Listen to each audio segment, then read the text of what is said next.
कृष्ण की प्राप्ति कराने में समर्थ हैं श्री तुलसी महारानी जी, प्रिया जी का वो बताया हुआ उपाय। श्री वृंदा सखी, ये वृंदावन की अधिष्ठात्री देवी हैं, ये वृंदावन की पूरी व्यवस्था को देखती हैं। प्यारी जो प्यारे जो के नित्य केली की व्यवस्था करती हैं और इनकी कृपा के बिना कोई वृंदावन में प्रवेश नहीं कर सकता। ये हमारी प्यारी जो की प्रिय सखी वृंदा की सेवा की जाए।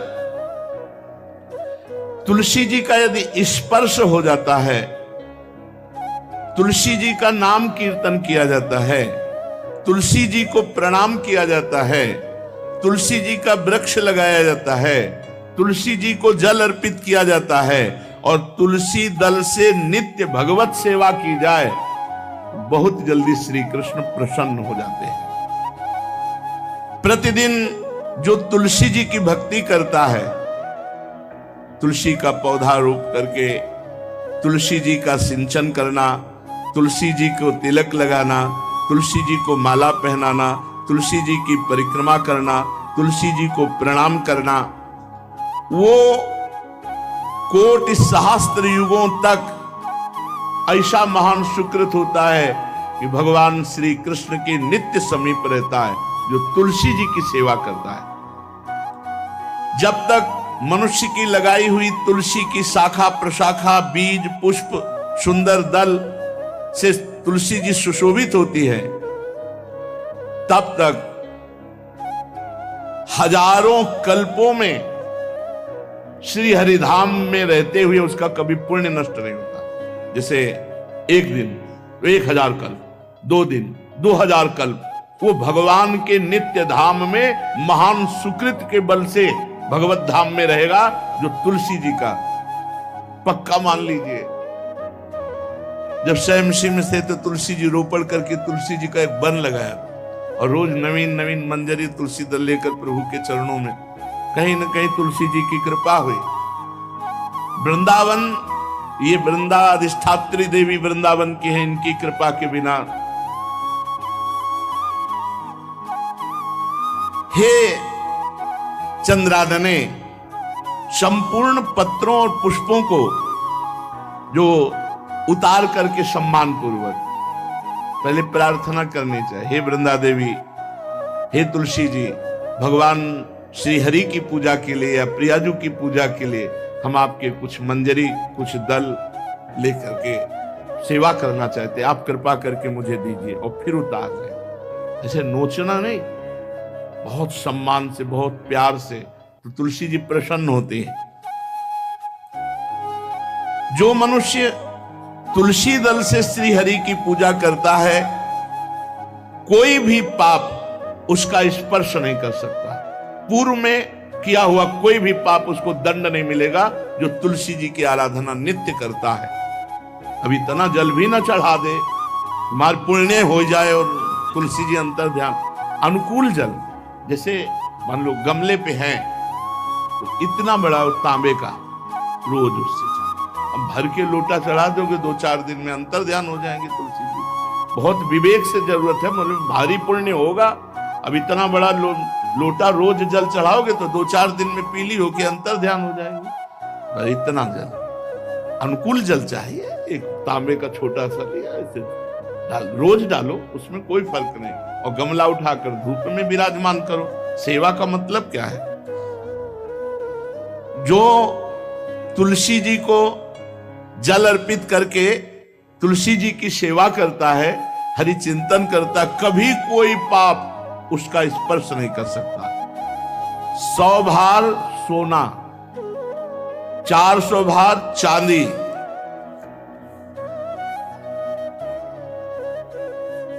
का जो फल होता है वो एक तुलसी दल उतार, जो अपने द्वारा लगाई हुई तुलसी दल, वो हरि के चरणों में अर्पित करो। ये 100 भार सोना और चांदी बराबरी नहीं हो सकती।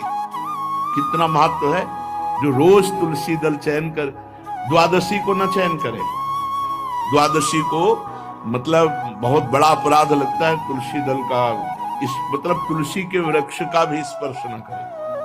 प्रणाम नमस्कार दूर से, एक भी दल नहीं टूटना चाहिए। द्वादशी को ऐसा हमने महापुरुषों से सुना है कि मंजरी और पत्र उतारना ये ठीक नहीं, बिल्कुल नहीं ठीक है। ब्रह्म हत्या का फल लगता है, अगर जो पाप लगता है अगर कोई द्वादशी को तुलसी चयन, बहुत सावधानी से।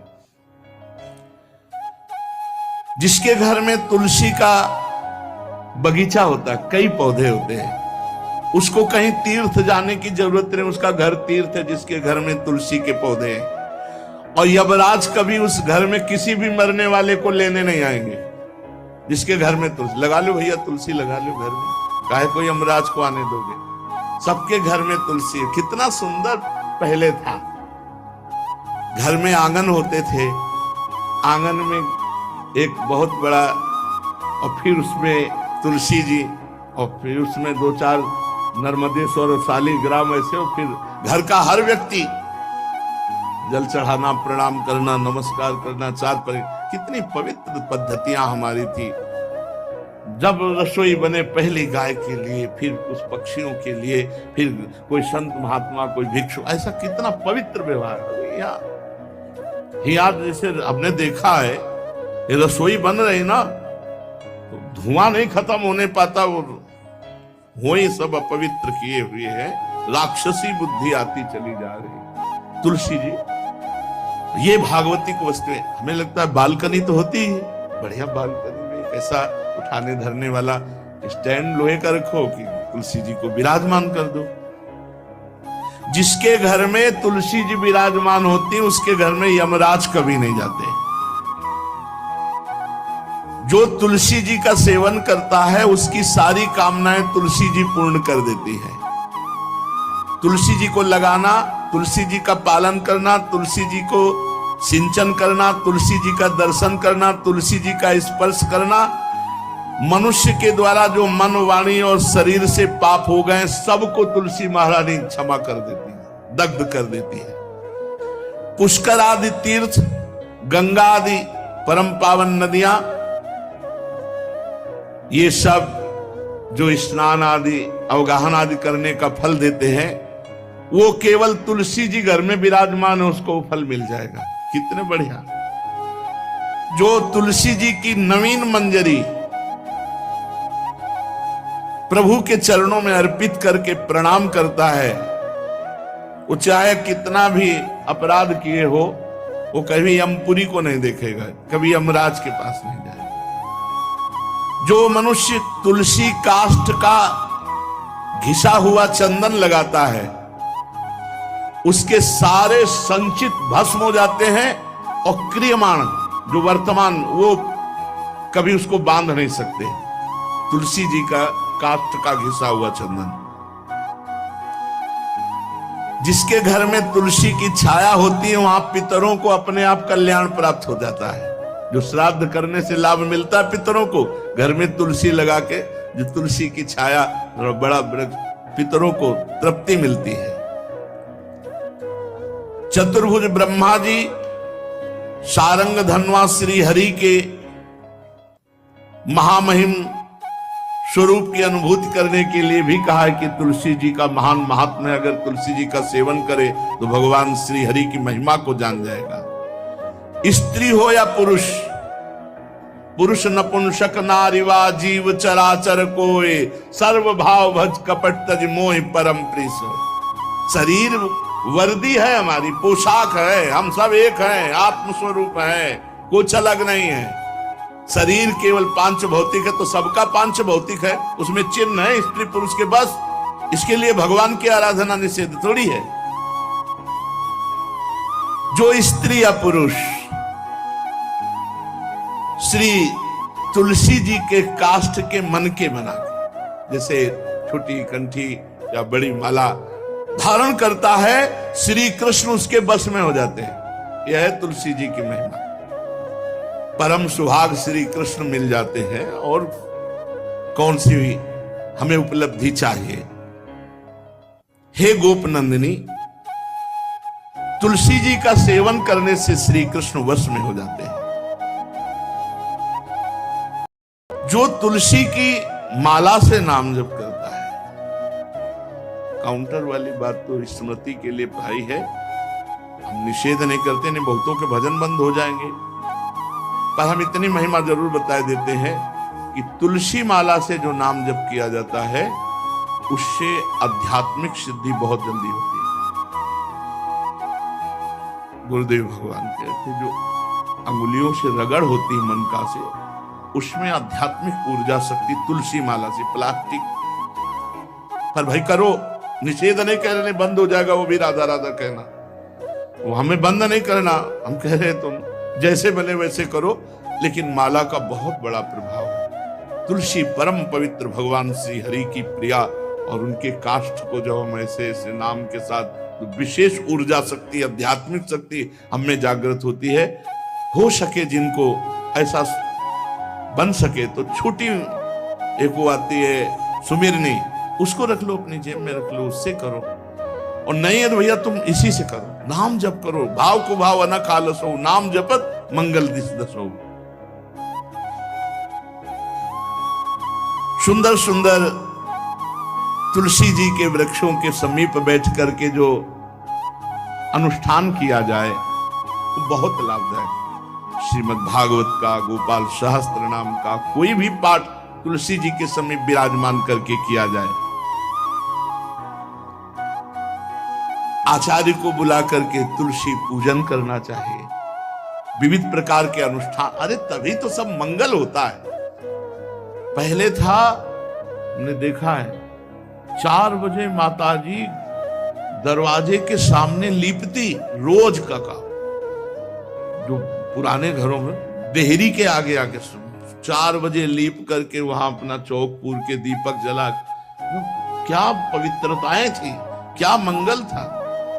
जब किसी को निमंत्रण दिया जाता था सबके पैर धोए जाते थे, सुंदर बिछौना बिछा करके और उसमें बैठकर पत्तल और रज के सकोरा कुल्हड़ ऐसे भोजन पाया। कितना पवित्रता, जो हमारी पूर्व पवित्रता थी, धोती कुर्ता चोटी, पवित्रता।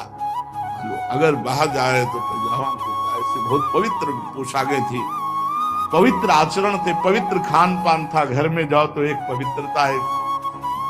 किसी भी घर में ऐसा नहीं था कि देव मूर्ति न विराजमान हो, किसी भी घर में ऐसा नहीं था तुलसी जी विराजमान न हो। 1-2 गाय जरूर होती थी, पवित्रता। अब तो बड़ा विचित्र, भारतीय गौएं जो श्वेत रंग की, जो अरुण रंग की, जो सींग वाली हैं, वो उनका आप दुग्ध देखिए, दूकर रख दीजिए, स्वर्णिम कांति छाई मिलेगी। ये हमारी भारतीय पद्धति, ये हविष्यान्न, इससे देवताओं का, भगवान का, सबका अभिषेक पूजन होता है। शुद्ध गाय जो हमारी भारतीय है, तीला है उसके जैसे निकला हुआ, वो भगवान ने सेवा की है। हमारे गोविंद भगवान का नाम ही गोविंद, गौओं के इंद्र। भगवान सुबह से निकल जाते थे, शाम तक गौओं को चराते थे। बड़ा तो किशोरी जी ने श्री तुलसी जी के पूजन की बात, भगवान गोपियों से वादा किए थे कि अब तुम्हें अगली पूर्णिमा को रास, अब रास बिना रासेश्वरी के नहीं हो सकता। लिखा हो चाहे ना लिखा हो, कोई भी विद्वान, कोई भी प्रवक्ता इस बात को बतावे, कहते हैं भागवत में राधा नाम नहीं लिखा है, भागवत राधामय ही है। सांद्रानंद घन प्रेम मूर्ति किशोरी, बिना लाडली जू के कोई रास बता दे कहीं भी, कभी भी, कैसा भी।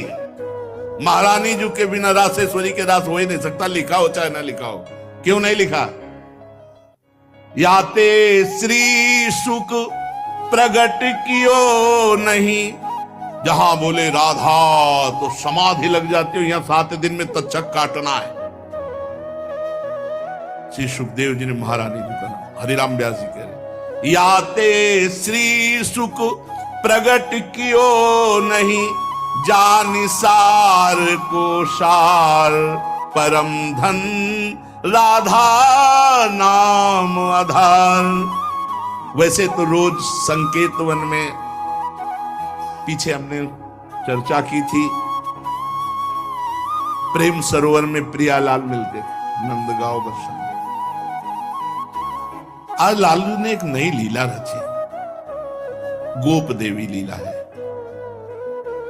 श्री लालजू महाराज प्रियाजू को रास के लिए उन्होंने सोचा एक बार छलिया रूप रख करके महल में प्रवेश करते हैं। देखते हैं लाडली जू पहचानती है कि नहीं, वो कितना प्यार लाडली जू करती है।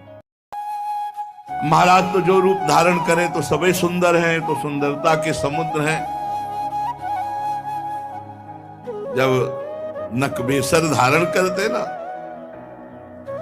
अंजन और घूंघट नीलांबर का, महाराज हृदय चूर चूर हो जाए, ऐसे सुंदर है।